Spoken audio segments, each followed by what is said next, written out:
Friends வணக்கம். எல்லாரும் எப்படி இருக்கிறீங்க? சுகமாக இருக்கிறீங்களோ? வாங்கோ மை சமையல் பார்க்கலாம். இன்றைக்கு நான் உங்களுக்கு நண்டு கறி வச்சு காட்ட போகிறேன். நண்டு கறிக்கு தேவையான பொருட்கள். நண்டு வேண்டி வச்சுக்கேன் பாருங்கோ. பெரிய நண்டு வேண்டி வச்சுக்கேன். இன்னும் க்ளீன் பண்ணிடல. க்ளீன் பண்ண வேணும். நண்டு க்ளீன் பண்ணிவிட்டு நண்டை கறி வைக்க வேண்டியதுதான். கறி சமைக்க தேவையான பொருட்கள் வெங்காயம், பம்பா வெங்காயம், சின்ன சின்ன வெங்காயம் 3 கட் பண்ணி வச்சுக்கேன். 2 பச்சை மிளகாய், மற்ற சின்ன சின்ன 3 தக்காளி என்னோடய மரத்தில் பிடுங்கி கட் பண்ணி வச்சுக்கேன். அடுத்தது தேங்காய் பூவை இப்படி ஒரு சின்ன இதால் எடுத்து வச்சுருக்கேன்.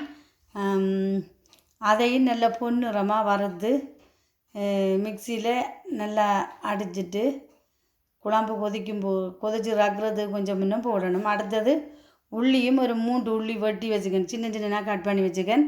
அடுத்தது ஒரு ஸ்பூன் வெந்தயம், அதையும் வறுத்து எடுக்கணும். உள்ளியும் வெந்தயமும் சேர்த்து வறுத்து கறி நண்டுக்குள்ளே போட்டு அவிய விடணும். அடுத்தது தேவையான அளவு கறி பவுடர். ஒவ்வொருத்தட்டு உரைப்பு உங்களுக்கு எவ்வளோக்கு விருப்பமோ அதுக்கேற்ற மாதிரி. ஏன்னா நண்டு குழம்பு கொஞ்சம் உரைப்பாக போட்டால் தான் நல்லா இருக்கும். அடுத்தது உப்பு. அடுத்தது நல்லெண்ணெய் தாளிக்க தேவையானது பெருஞ்சீரகம், கடுகு தாளிக்க வேணும். அவ்வளவுதான். இனி நல்லா காஞ்சிட்டுது. நான் இப்போ இந்த வெந்தயத்தை உங்களுக்கு வறுக்க போகிறேன். வறுத்து காட்டுறேன். வெந்தயத்தை அடுப்பை நல்லா குறைச்சி வைங்க. வேண்டாம் வெந்தயம் கருகி போடும். நல்லா நிறமாக கொஞ்சம் வெந்தயத்தை வறுத்து போட்டிங்கண்டா அப்போ தான் உங்களுக்கு அந்த நண்டு குழம்பு நல்லா வாசமாக இருக்கும். வெந்தயம் வறுத்து உள்ளியையும் வறுத்து நண்டுக்குள்ளே போட்டு அவிய விடவும். இந்த அவிய விட்டுட்டு தான் செப்பரேட்டாக தாளித்து எல்லாத்தையும் போடவும். போட்டால் தான் அந்த நண்டு குழம்பு நல்ல வாசனை வரும். நண்டு வறுத்து இந்த உள்ளியையும் சேர்க்க போகிறேன். இந்த கீனி வெந்தயத்தோடு சேர்த்து வறுக்க போகிறேன். கொஞ்சம் இப்போ வெந்தயம் நல்லா வரப்படணும். உள்ளியையும் சாடையாக போட்டு வறுத்தா சரி. அப்போ உள்ளியை வறுத்து போட்டிங்க தான் இந்த குழம்பு நல்ல வாசனை. நீங்கள் இப்படி இன்னும் தான் செய்து பாருங்கள். நண்டு குழம்பு இப்படி இருக்காண்டு.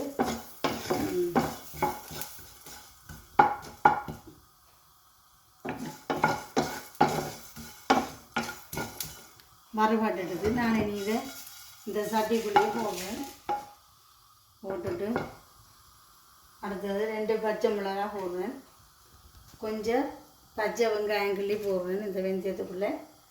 அடுத்தது என்னோடய நண்டு க்ளீன் பண்ணி வச்சுக்கேன். அந்த நண்டையும் இதுக்குள்ளே போட போகிறேன். நண்டையும் போட்டுட்டு அதுக்குள்ளே தேவையான அளவு ஒவ்வொருத்தருக்கு உப்பு எவ்வளவு தேவையோ அவ்வளோ உப்பு போடுங்க. நான் கொஞ்சம் கல் உப்பு போடுவேன். போட்டுட்டு ஒரு கப் தண்ணி எடுத்து ஊற்றிட்டு அடுப்பை பற்ற வைக்க வேண்டியதான். பற்ற வச்சுட்டு நண்டு வெந்தயம் உள்ளி எல்லாம் சேர்ந்து உப்பெல்லாம் சேர்த்து நல்லா அவியட்டும். அவிச்சு மூடி விட போகிறேன். மூடி நல்லா அவியட்டும். இதில் நான் தேங்காயை வறுத்தெடுக்க போகிறேன். தேங்காயை நல்லா பொன்னிறமாக வறுத்துட்டு ஒரு சுற்றி மிக்சியில் அடிச்சிட்டு நல்லா நிறமாக வறுத்துடுங்க. அப்போ தான் அந்த நண்டு குழம்புக்குன்ட்டு ஒரு வாசம் தருவேன். தாளிக்க நல்லா பெருஞ்சீரகம், கடுகு, கருவேப்பிலை எல்லாம் போட்டு தக்காளி எல்லாம் போட்டு தாளிக்க நல்லா இருக்கும். கறி தாளித்து போட்டு நண்டு நல்லா அவிஞ்சதுக்கு பிறகு தான் செப்பரேட்டாக இப்படி ஒரு சட்டியில் தாளிச்சிட்டு அதுக்குள்ளே போட்டுக்குவோம். ஆல்ரெடியே நான் நண்டுக்கு வெந்தயம், உள்ளி, உப்பு எல்லாம் போட்டு அவிய விட்டுட்டேன். அப்போ நண்டு நல்லா அவிஞ்சு வரவும். அதுக்கு பிறகு தான் நீங்கள் தாளிச்சிட்டு அதுக்குள்ளே தூள் கறி பவுடர் எல்லாம் தாளிச்சிட்டு அதுக்குள்ளே போட்டு மிக்ஸ் பண்ணி குழம்பாக கொதிக்க விட்டால் சரி. வைக்கும்போது பாதி தேசிக்காய் அப்படி விட்டால் சூப்பராக இருக்கு. சரி, கொஞ்சம் ஓயில விடுவோம். தாளிக்க போகிறேன். ஏன்னாண்டா நண்டு அவிஞ்சுட்டு நிற்கிறேன். கொஞ்சம் நல்லெண்ணெய் விட்டு உங்கள்கிட்ட எந்த எண்ணெய் இருக்கோ அதை விடலாம். நான் கொஞ்சம் நல்லெண்ணெய் விட்டு தாளிக்கிறேன். மற்றது ஒரு சின்ன ஸ்பூனால் கடுகு கொஞ்சம் போடணும். அடுத்து வறுத்து நல்ல பொன்னிறமாக அடித்து வச்சுருக்கேன். இதுக்கு இல்லை, வறுக்கும் போது ஒரு சின்ன ஸ்பூன் நச்சீரமும் போட்டு வறுங்கோ. ஒரு பச்சை உள்ளியும் மஞ்சளும் ஒரு ஸ்பூன் போட்டு இந்த வறுத்த தேங்காய்க்கு ஒரு அரைச்சி வச்சுட்டு இனி நான் என்னோடய நண்டு கறி குழம்பு கொதிச்சு கொண்டு நிற்கிறார். மண் சட்டியில் சும்மா கொதிக்குது எப்படின்னு வேணுங்கோ. அதே ஒரு வாசம் தான் மண் சட்டியில் சமைக்கும் போது நண்டு குழம்பு. ஓகே, என்னோடய குழம்பு நல்லா கொதிச்சு வந்துட்டார். நண்டு நல்லா அரைஞ்சி கொதிச்சு வந்துட்டார். இனி நான் இந்த தேங்காயை இதுக்கு போட போகிறேன். மறந்துடக்கூடாது. கொஞ்சம் நச்சீரகம் ஒரு ஸ்பூன் மஞ்சள், உள்ளி நீங்கள் போட்டு இந்த தேங்காயோடய அரைங்க. ஒரு உள்ளி பச்சை உள்ளி போட்டு அரைச்சா இன்னும் ஒரு வித்தியாசமான ஒரு வாசத்தை உங்களுக்கு தரும் குழம்பு. நல்லா தடிச்சு நீ அடுப்பை கொஞ்சம் குறைச்சி வச்சுட்டு நண்டு குழம்பு நல்லா விடுவோம். நல்லா கொதிச்சு